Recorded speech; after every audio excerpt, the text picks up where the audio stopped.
समस्त को नमस्कार। फिलिपियो 1:29 अनुसार ख्रीष्टों ठारे विश्वास करी सुख समृद्धि और आरोग्य जीवन यापन करने ही ईश्वर को अनुग्रह नुह किंतु ख्रीष्टों सकाशु दुख भोग मध्य करने ईश्वर को अनुग्रह अटे।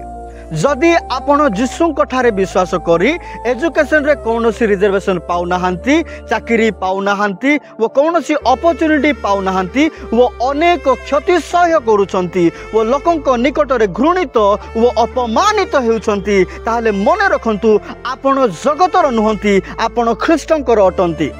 जगत आपण को घृणा करिबा पूर्वरु ताहांकु जे घृणा करिथिला एहा मन रखंतु। जीशु सकाशु निंदा ताड़ना दुख कष्ट अपमान सह्य करुछंती जे आपण माने धन्य अटंती। आनंदित हुवंतु उल्लसित हुवंतु कारण स्वर्ग राज्य आपणकर अटे।